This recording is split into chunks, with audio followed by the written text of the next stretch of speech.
Cuando nosotros leemos la historia de cómo Salomón ascendió al trono, nos damos cuenta de que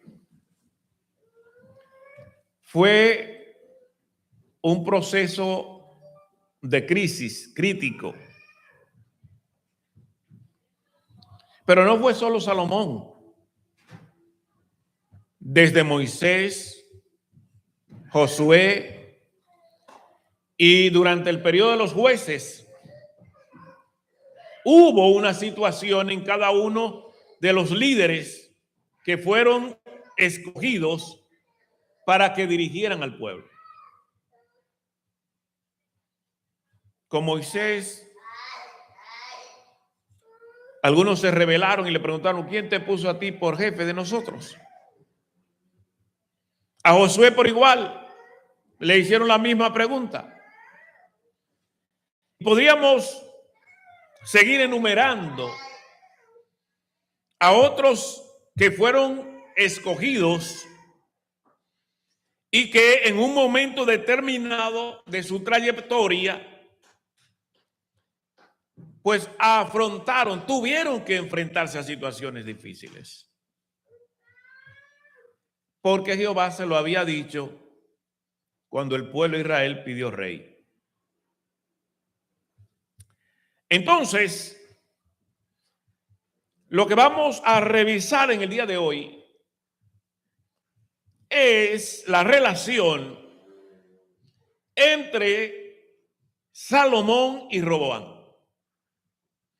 Esa relación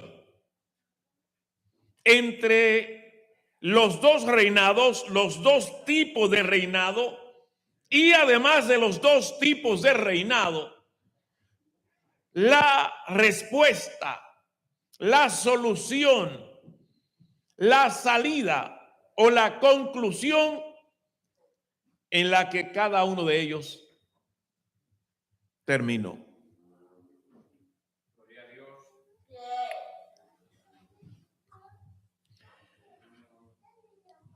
Todos sabemos que Salomón sustituyó a David y los reinos son vitalicios.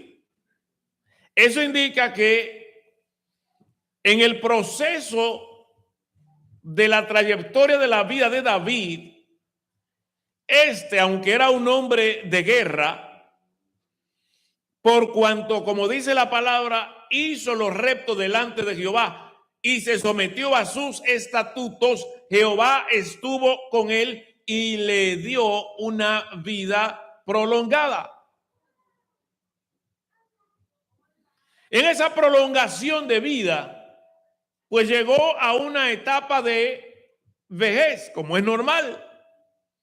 Y con la vejez vienen los achaques y vienen las limitaciones, que creo que no es necesario explicarlo mucho porque todos lo sabemos.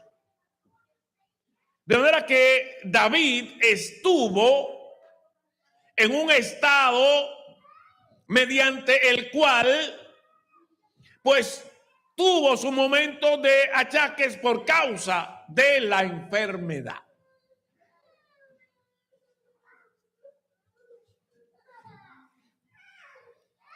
Pero no obstante a que David tenía problemas con la enfermedad,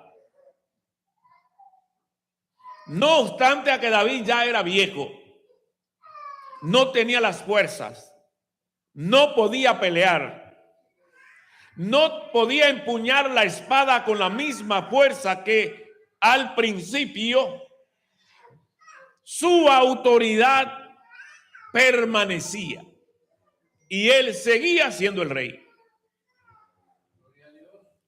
Pero David tenía varios hijos.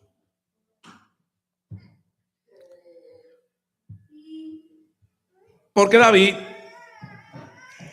como todo israelita, procuraba tener muchos hijos porque ellos tenían un concepto que ante la gran cantidad de hijos tenían más seguridad.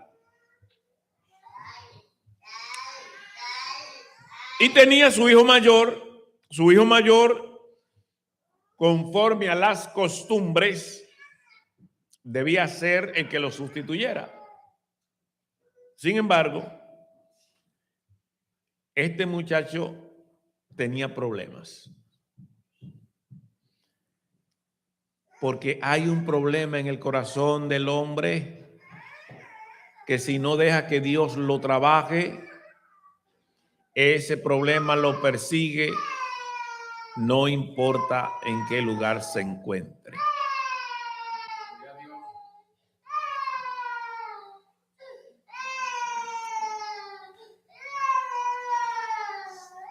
Cualquier líder, cualquier creyente, cualquier persona, no importa lo intelectual que sea, el conocimiento que haya adquirido, no importa de qué familia venga, no importa la gente que tenga a su alrededor, si no pone su corazón a la disposición de la voluntad de Dios, entonces termina mal.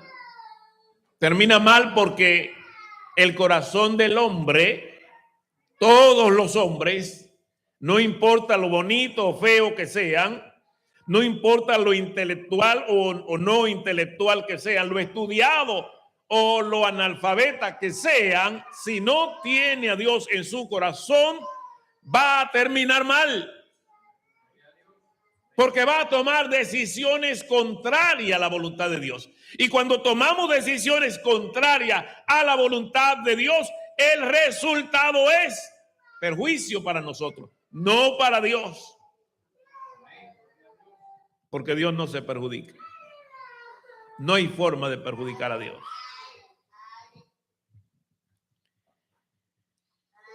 Y este muchacho tenía un problema en su corazón. Algo parecido, y digo parecido en el concepto del problema del corazón que tenía Caín. Que Caín, al igual que Abel, fue y llevó su ofrenda a Dios. Pero al parecer Caín se queda observando la respuesta de Dios a la ofrenda de Abel, en vez de esperar en fe lo que Dios iba a hacer con su ofrenda.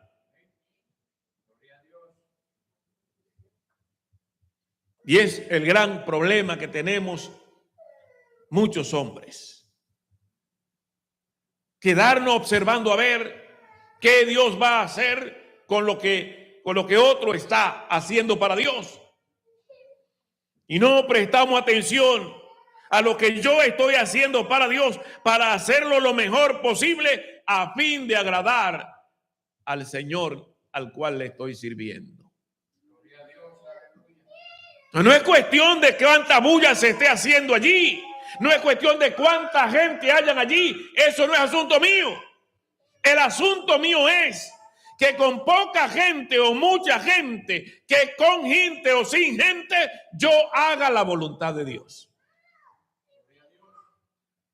Porque si hago la voluntad de Dios, entonces Dios me va a honrar conforme al trabajo, a la labor y a la misión que yo en Él he decidido hacer.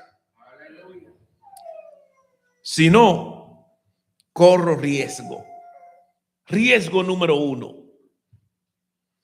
Al observar y quitar la mirada, la vista, y por eso puesto los ojos en Jesús, autor, consumador de la fe, el cual por el gozo puesto delante de él, sufrió el oprobio. No fueron momentos fáciles para él. No fueron circunstancias simples para él. Pero no, para nosotros es difícil llegar a ese estado de sometimiento y obediencia, de sufrir el oprobio. Oprobio que a veces no es ni tal el oprobio. De tolerar que alguien se burle de nosotros porque somos creyentes.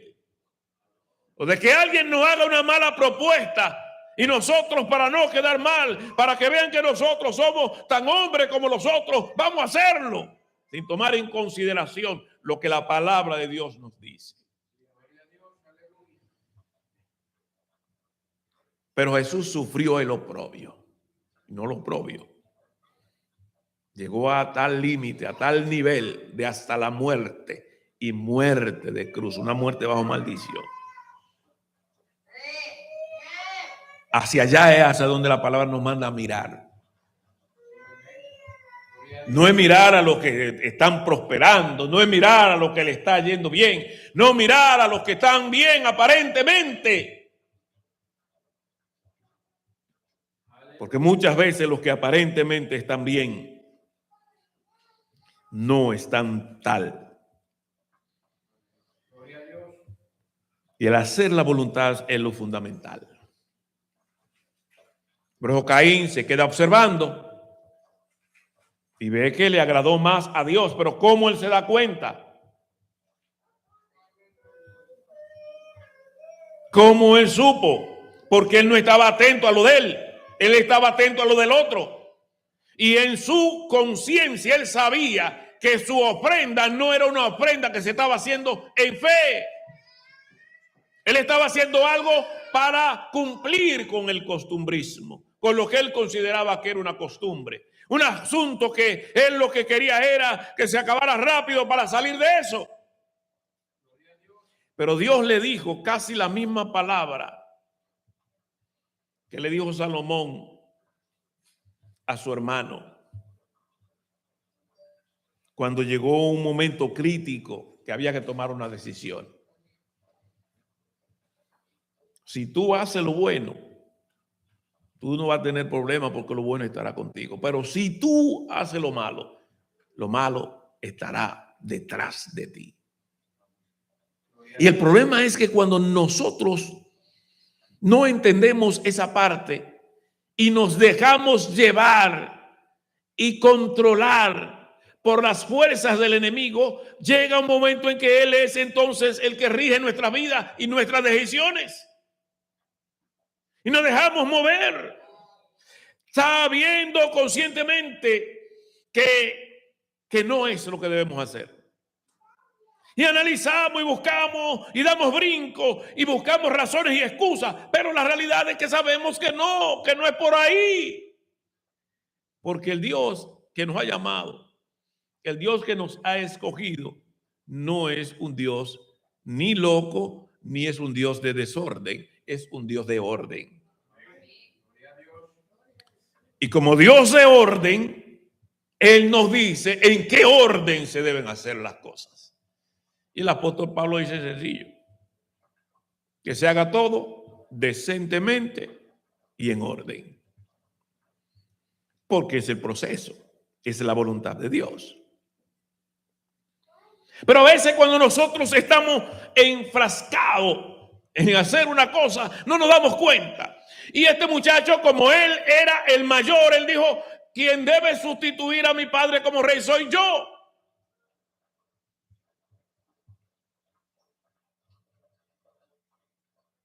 Y se adelantó a los acontecimientos.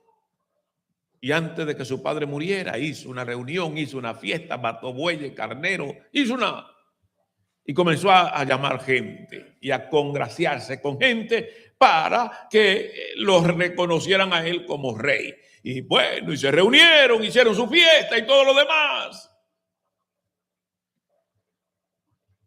Hasta que llegó a oídos de David que, aunque viejo y sin fuerza, tenía poder, porque él era el rey. Y ahí es entonces donde él decide escoger a Salomón, porque ya él había hecho una promesa y mandó a ungir a Salomón como rey. Gloria a Dios, aleluya. El resultado de esto, ustedes se imaginarán que hay un grupo de gente haciendo fiesta, creyendo que tienen un rey, y de repente comienzan a oír que están sonando trompetas y que se está anunciando, porque ellos sabían, porque cada sonido, por eso el apóstol Pablo dice que si la trompeta da sonido incierto, entonces el soldado no sabe lo que va a hacer. porque la trompeta tiene que dar un sonido para cada situación. Si es guerra, sonido de guerra.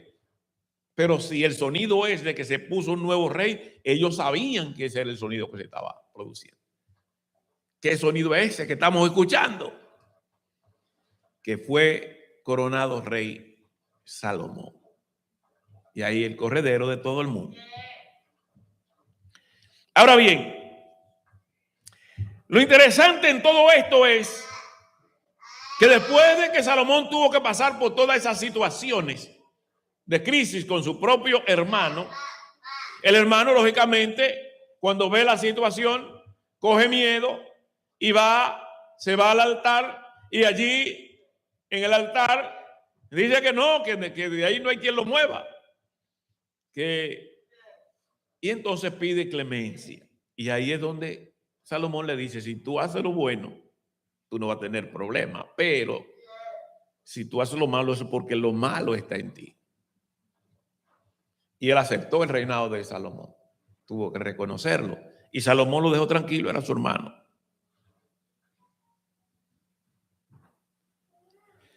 Pero después de algunos días, el muchacho va donde la mamá de Salomón,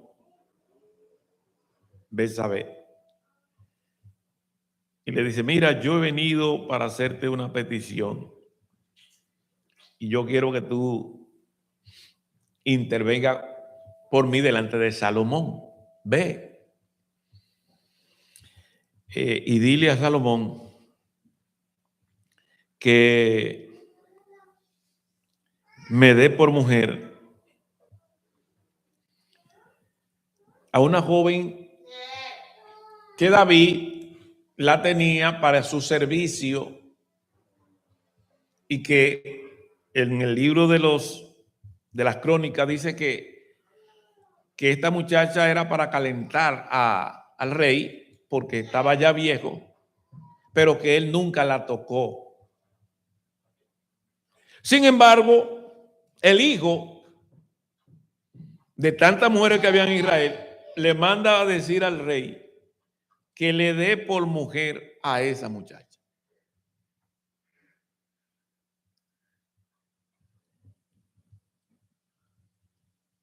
La mamá fue donde Salomón y le dijo, yo pienso que de manera, aunque indiscreta, pero inocente, ya no tenía la más mínima idea de cuáles eran los planes. Como ustedes entenderán, si él se casaba con la muchacha, él se iba a ver como el sustituto de David.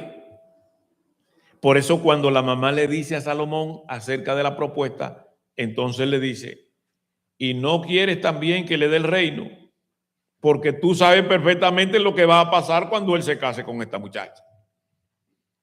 Que era una actitud, repito, del problema que tenía en el corazón el muchacho, porque ¿por qué él quería casarse con la mujer de su papá? Aleluya. Ahí Salomón tomó la decisión de que había que salir de él porque su corazón estaba mal.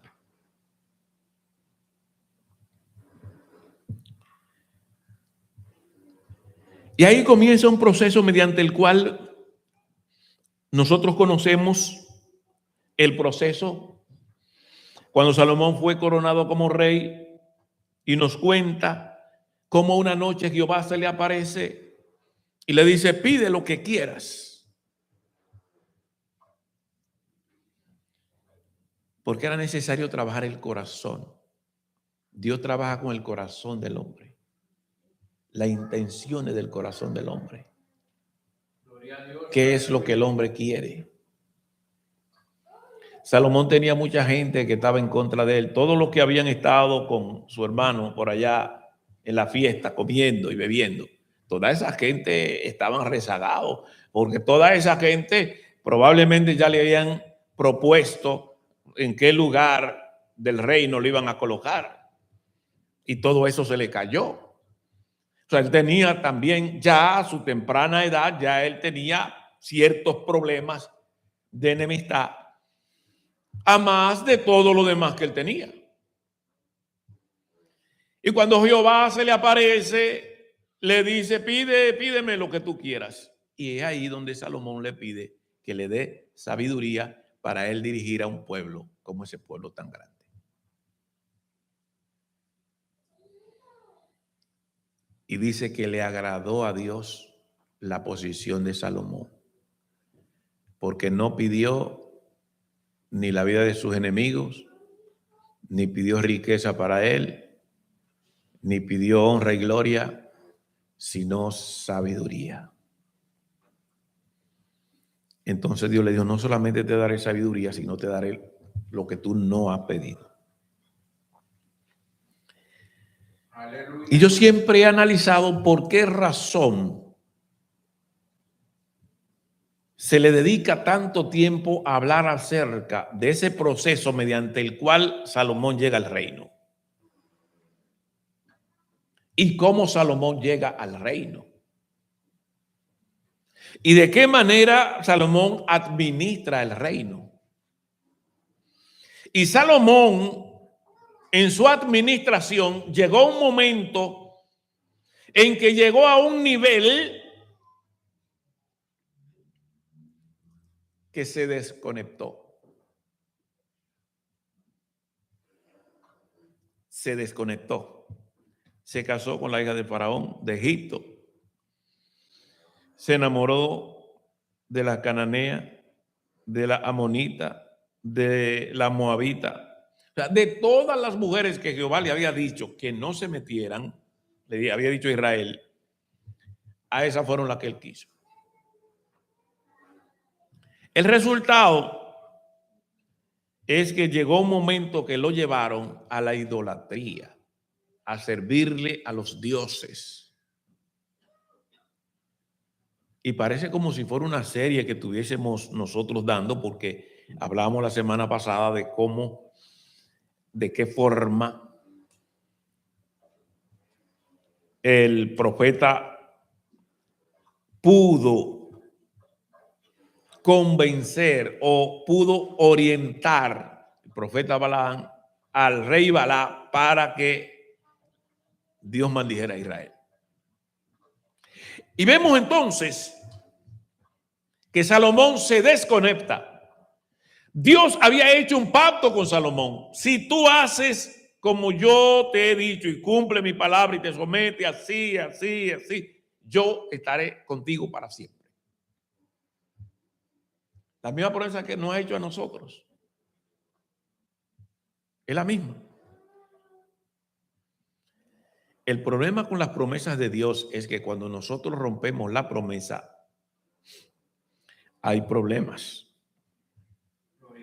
Y cuando llegó Salomón a la cúspide, llegó a lo máximo, a lo más terrible que podía llegar, Jehová lo llamó a cuenta y le dijo, mira, tú te acuerdas del pacto que nosotros hicimos, lo que hablamos. ¿Tú recuerdas en qué habíamos nosotros quedado con relación a esto? Tú rompiste todos esos compromisos que nosotros habíamos hecho. Tú los rompiste. Y por cuanto tú rompiste todos los compromisos, yo voy a romper tu reino. Pero sabe una cosa. Yo hice un pacto con David, tu padre. Y David fue un hombre que hizo conforme a lo que era mi voluntad. Y era un hombre que tenía un corazón conforme al mío. Y por eso no se va a destruir tu reino en tu reinado. Te voy a dar un espacio de tiempo, pero cuando venga tu hijo, el reino se romperá. Y es por eso que de una forma rara,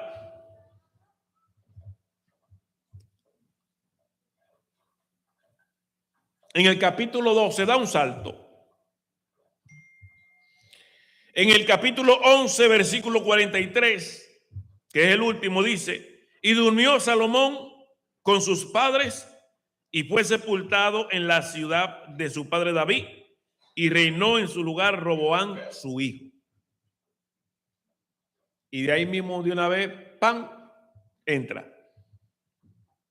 Roboam fue a Siquem porque todo Israel había venido a Siquem para hacerle rey. Y aconteció que cuando lo oyó Jeroboam, hijo de Nabat, que aún estaba en Egipto, a donde había huido de delante del rey Salomón y habitaba en Egipto, enviaron a llamarle. Vino pues Jeroboam y toda la congregación de Israel y hablaron a Roboam diciendo: tu padre nos agravó con mucho yugo. Ellos le dijeron: tu padre nos puso muchos impuestos, nos puso a correr, nos puso a corretear. Porque Salomón, para construir el templo, para construir la casa real y el reino, tuvo que cargar mucho al pueblo. ¿Y cómo lo cargaba? Con impuestos. En el tiempo de Salomón, el IRS trabajaba fenomenalmente, puntualmente. Y no había devolución. Pero además, Salomón escogió 12 ciudades. Y ahí nos dice cómo se medía el tiempo en esa época. Cómo se medía el tiempo. Dice que Salomón escogió 12 ciudades. Y esas 12 ciudades tenían la responsabilidad de sostener el reino por un mes. Por 30 días, dice. 30 días. Un mes. Y así se completaba el año, lo cual indica que en ese tiempo el mes todos los meses tenían 30 días. No había mes de 29, ni había mes de 31. Todos los meses eran de 30 días. Y el año de 12 meses. Si usted multiplica 30 por 12 meses, le va a dar cuántos días tenía un año en los tiempos de Salomón. Pero entonces, el día de la instauración de Roboam como rey, ellos van y le dicen: mi hijo, mira, tu padre nos puso mucha carga, pero ya las construcciones se hizo el templo, se hizo la casa, se hicieron las aceras, los contenedores, se hizo todo. Bajan un poquito la carga. Y Jeroboam, con cierta habilidad, porque tampoco era un niño, le dice: ok, está bien, vengan dentro de 3 días.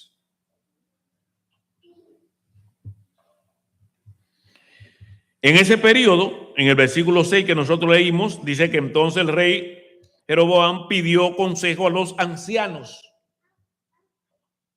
que habían estado con su padre, con Salomón, los ancianos, la gente de experiencia.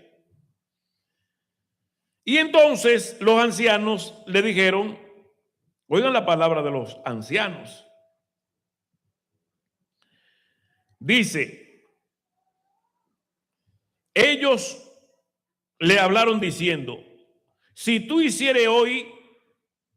fuere hoy siervo de este pueblo y lo sirviere y respondiéndoles buenas palabras le hablare, ellos te servirán para siempre.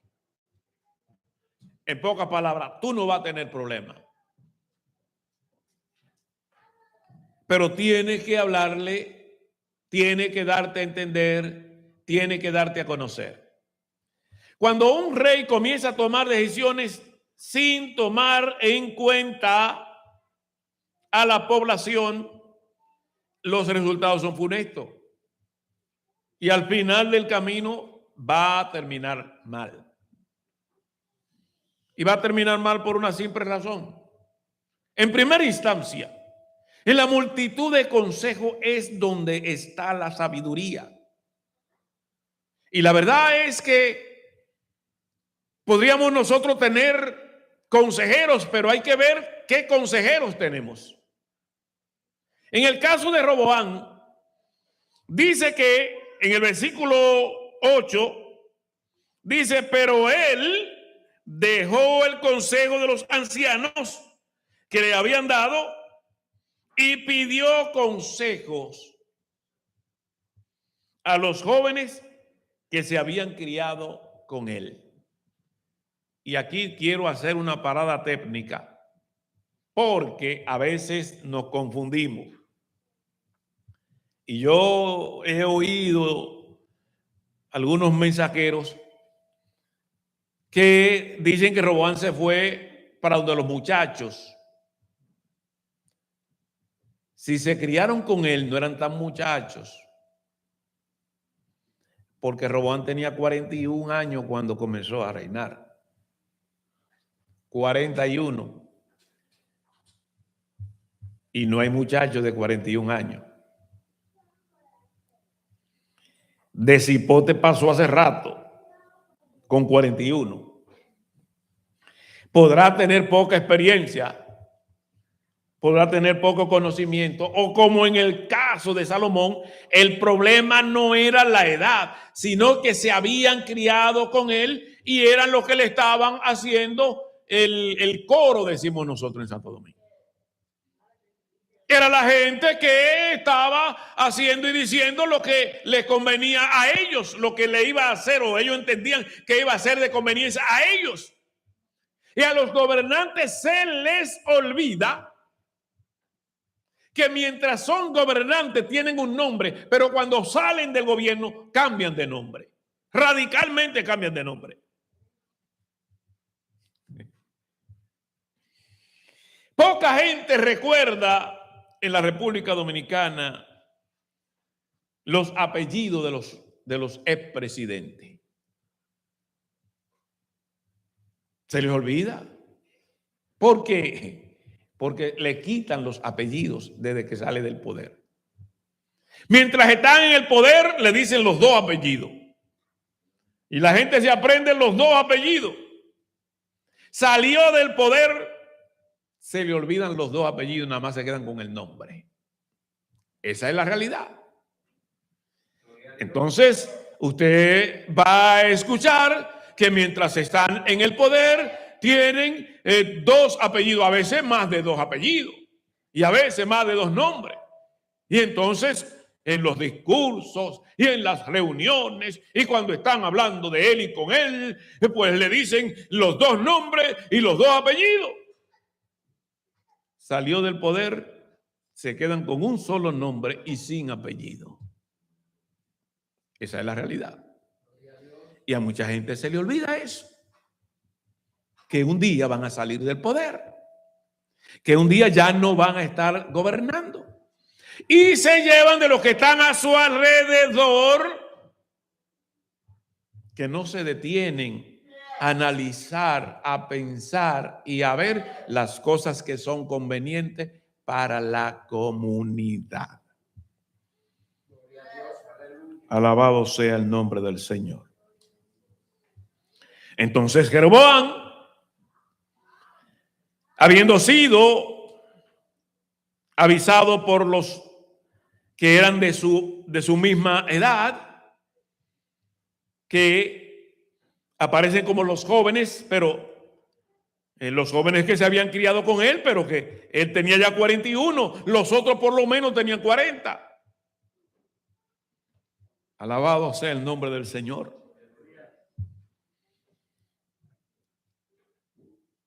El resultado entonces fue que cuando Roboam lleva el mensaje que le dieron los jóvenes amigos de él, que le habían dicho que el dedo pequeño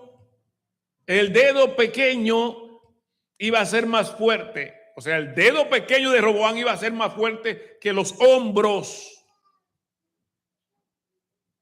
Eso es lo que le está diciendo de Salomón. Roboam está diciendo, el dedo pequeño va a ser más fuerte que los hombros de mi padre.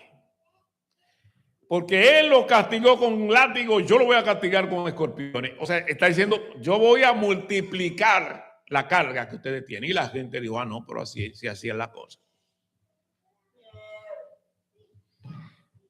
El resultado fue que el reino se dividió en dos y Roboam quedó con solamente 2 de las tribus.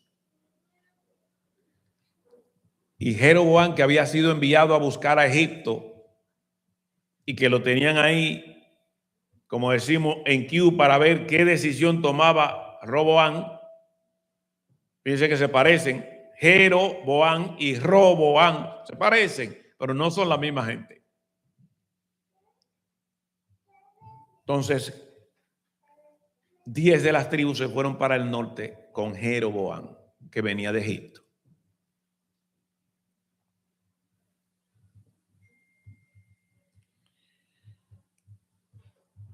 El evento es una respuesta a lo que Dios había dicho que acontecería. Pero es una situación que se produce debido a la desobediencia de un hombre que no quiso someterse al consejo de los ancianos.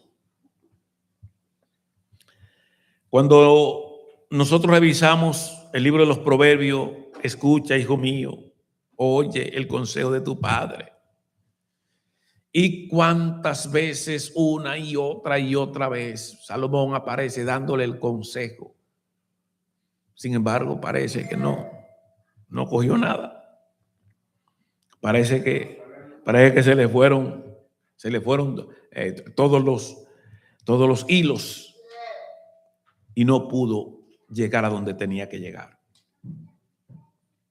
Todos nosotros sabemos que cada uno de los gobernantes, desde los gobernantes de la antigüedad hasta los gobernantes de hoy, son escogidos por Dios. Y Dios los coge con propósito definido. Pero el que Dios los escoja no quiere decir que lo que hacen está bien, que lo que están haciendo es de acuerdo a la voluntad de Dios, o que sus pensamientos y sus acciones son las decisiones y las posiciones de Dios, porque no necesariamente eso es así. Y la prueba la vemos con Salomón, que comenzó caminando correctamente delante de Dios y que finalmente, al final de su jornada, se desvió. Y Dios tuvo que tomar acción. Y Roboam, de la misma manera, no tuvo tiempo ni de entrar. Porque en su proceso de inicio, él mismo causó una rotura en el reino. De ahí a que tenemos que tener el cuidado de entender que cuando nosotros somos líderes, vamos a tener personas que aparentemente están en oposición a nosotros. Hay gente que no están de acuerdo con cosas que nosotros pensamos hacer, con cosas que nosotros queremos hacer. Y hay gente que no está a favor, que está en contra de eso. Pero no necesariamente está en contra mía. Está en contra de lo que yo quiero hacer. Está en contra de lo que yo estoy haciendo. Está en contra de las decisiones que estoy tomando porque no son las decisiones más correctas. Y los ancianos le dijeron las decisiones que él tenía que tomar para que se permaneciera. Y dice para siempre. Y lógicamente el para siempre tiene una terminología. Es una terminología que está usando. Porque ellos sabían que el término implicaba que constituyera o que continuara su familia reinando sobre todo Israel. Que cuando él muriera, reinara su hijo, después que muriera el hijo, iba a reinar el nieto y así sucesivamente. Es de eso que le están hablando. Era una forma de dejar un legado de tal magnitud que la gente lo recordara, como recordó a muchos de los reyes. Y por eso es que vemos que cuando leemos la crónica, el cronista comienza de manera tajante diciendo: de tantos años reinó fulano y tantos años reinó sobre Israel y hizo lo malo delante de Dios, por lo tanto Jehová lo cortó. En pocas palabras, Dios lo puso y Dios lo quitó.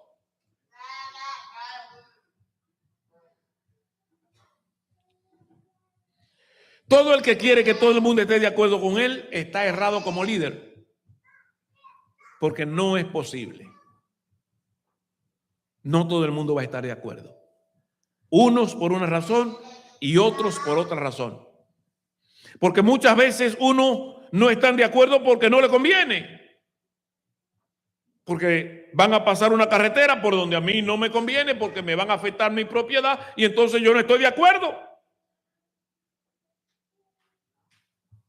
Pero otros dicen es que no conviene la carretera por ahí. Y él no tiene nada que perder ni nada que ganar. Él lo que está viendo es que conviene y que no conviene. Y nosotros debemos entender, como líderes cristianos, como creyentes en Dios, que la misma situación se puede dar en cualquier área de nuestra vida. En nuestra familia puede haber alguien que no esté a favor de que se haga algo y tenemos que analizar si realmente tiene o no razón, si conviene o no conviene hacer eso, si conviene o no conviene comprar eso, si conviene o no conviene ir a ese viaje, si conviene o no conviene dejar de ir al viaje, si conviene o no conviene el que paralicemos todos los proyectos que tenemos para enfocarnos en un solo proyecto. Todo eso nosotros como creyentes tenemos que analizarlo y presentarlo delante de Dios, porque no sabemos de qué cosa Dios nos está librando en el camino. ¿Cuáles son las cosas por las cuales Dios ha puesto el impedimento? Y lógicamente tenemos que tener la sabiduría, el entendimiento, el razonamiento para saber que también el enemigo puede operar.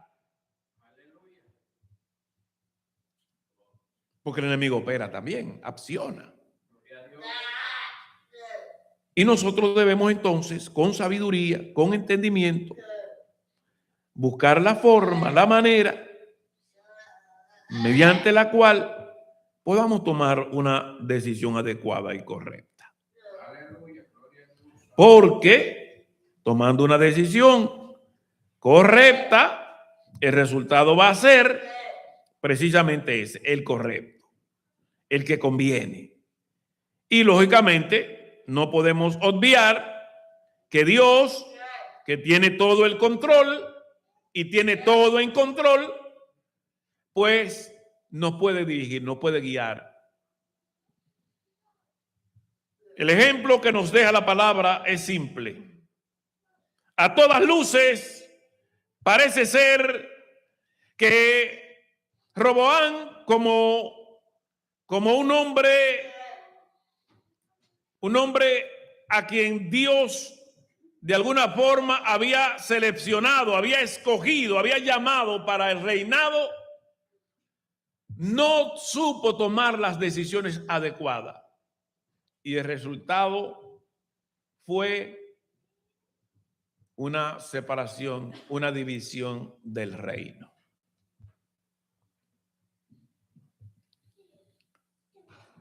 Concluyo entonces diciendo, cuando hacemos la relación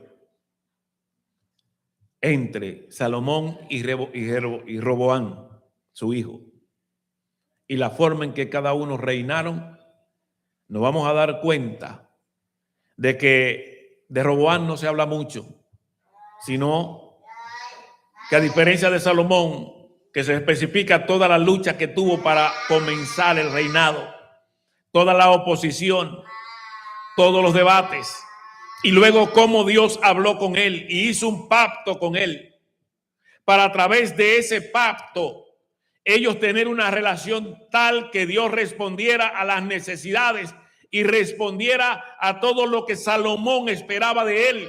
Y Jehová respondió a las necesidades de Salomón. Porque el profeta dice que Salomón, en el tiempo de Salomón, las piedras de las calles eran de plata, mientras que los utensilios en el templo y en las casas eran de oro. Y el mismo Jesús dijo que ni Salomón con toda su gloria se vistió como uno de ellos, refiriéndose a los lirios del campo, pero está haciendo referencia a cuán pomposidad fue en los tiempos de Salomón con relación a la prosperidad que había. Dios respondió. El problema fue que Salomón no respondió a Dios como debió. Cuando se vio en la posición, en la postura, cuando se vio pensando que tenía la sartén por el mango y que tenía el control y que él tenía el reino y tenía todos los controles, entonces Jehová lo llamó a capítulo y le dijo: nosotros habíamos hecho un pacto y tú lo rompiste.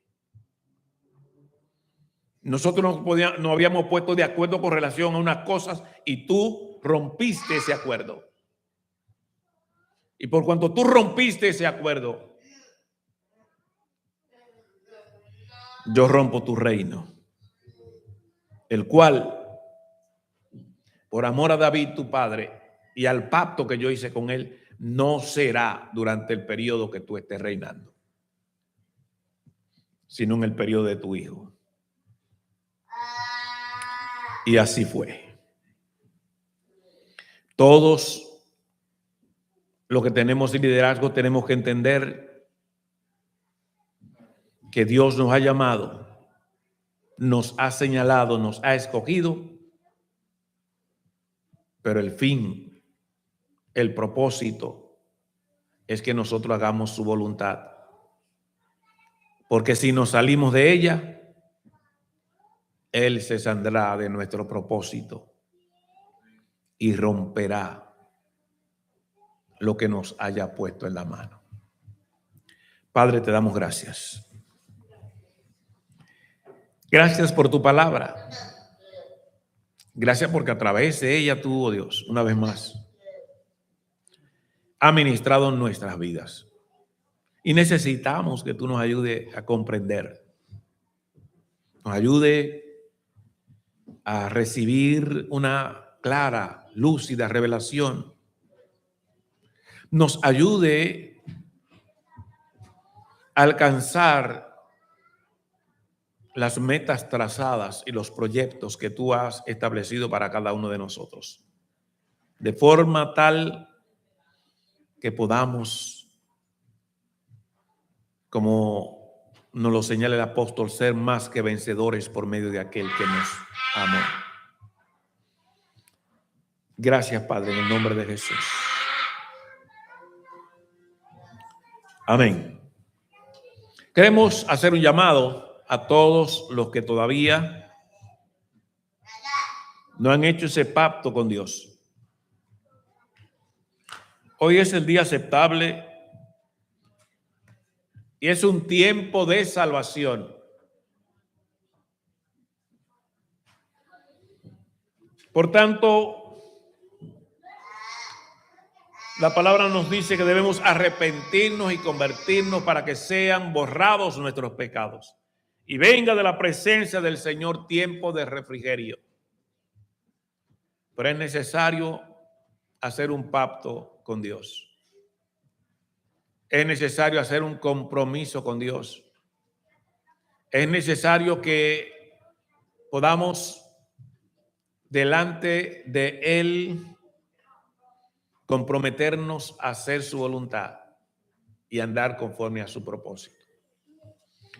Si usted está decidido, entonces vamos a hacer una oración desde donde usted me esté escuchando, desde donde usted se encuentre. solamente repita la oración que vamos a estar haciendo a esta hora. Y la Biblia dice que si confiesa con tu boca que Jesús es el Señor y cree en tu corazón que Dios le levantó de los muertos, serás salvo, porque con el corazón se cree para justicia y con la boca se confiesa para salvación. De manera que confiesa ahora con tu boca para salvación. Repite conmigo: Señor Jesús, reconozco que soy un pecador. Por lo que pido, Señor, que me perdones.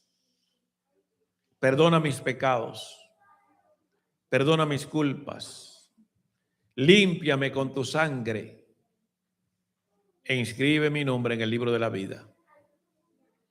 Y yo te prometo servirte desde hoy y hacer tu perfecta voluntad desde ahora y para siempre. Amén. Si usted hizo esta oración, entonces usted ha confesado a Cristo y le invitamos para que pueda asistir a una iglesia donde le den seguimiento, donde además le puedan ayudar en su nueva vida y usted pueda entonces servir al Señor. Nosotros estamos